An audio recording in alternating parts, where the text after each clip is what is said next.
Tautvaldība, ne tik jauns trends Latvijā, ir mēģinājums atbildību par notiekošo uzvelt vēlētājiem, kaut gan vēlētājs to nekad nav gribējis.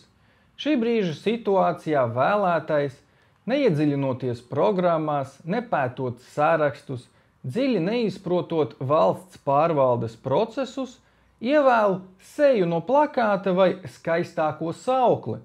Tālāk viss tiek palaists pašplūsmā, nekontrolētā procesā, lai pēc kāda laika konstatētu, ka solītais makā nav iekritis.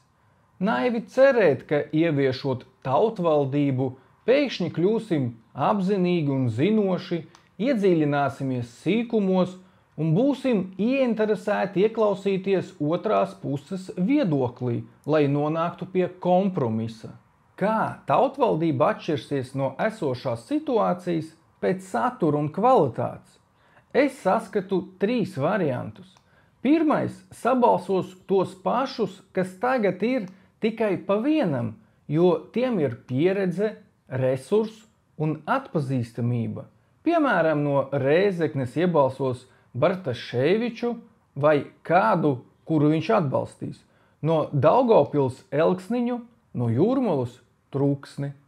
Vai arī iepriekš iesaistītiem politikā cilvēkiem neļaus piedalīties tautvaldības jaunajā politikā.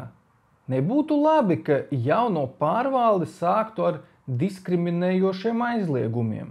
Otrs variants, ka sabalsos vienkārši atpazīstamus cilvēkus, kuriem gan spējas un vēlmes varētu nesakrist ar nepieciešamo, kas saistās ar valsts pārvaldi. Pēc piemēriem nav tālu jāstaigā. Lauris Lisbovskis, TV seja, kas tika padzīta no TV par ar darbu nesavienojamu dzīves stilu. Tagad nomainīja iepriekšējo dzīves stilu pret ikdienas sportu, aizstājot vienu atkarību ar citu, bet kāds ir faktiskais Laura pienesums valsts labā bez ikdienas atskaites Instagramā par to, kur viņš skrien, peld, brauc ar riteni vai ar suni pastaigājās. Ko no viņa gribēja sagaidīt tie 1946 cilvēki, kas Laurim ielika plusiņu vēlot uz Saimu? Kurā nozarē sagaida no viņa pienesumu? Trešais variants, ka sabalsos vienkārši labus un prātīgus cilvēkus, bet kā šie cilvēki pieņems grūtus lēmumus, kad kāds tiek apdalīts, kā sadalīs naudu, iekasēs nodokļus un darīs tā, lai visi ir laimīgi. Jo tajā pašā mirklī viņi vairs nebūs ne labie, ne prātīgie vēlētāji acīs.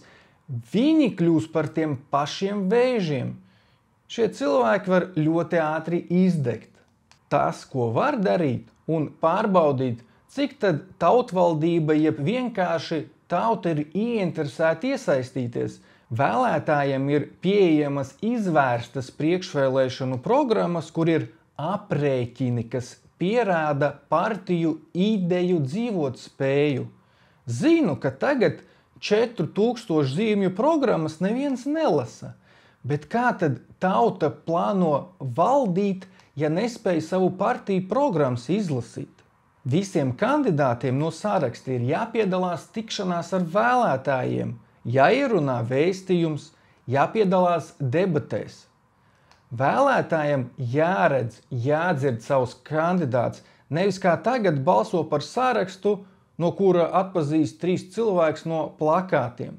Vēlētājiem jāuzdod jautājums kandidātam, kur ņemsi naudu, lai realizētu dotos solījumus. Jāvērtē atbildi, un ja pats tic pasakām, nekāda pārvaldes forma labumu nedos. Šobrīd politiskais piedāvājums ir tieši tāds, kāds ir politiskais pieprasījums. Jāmaina ir pieprasījums.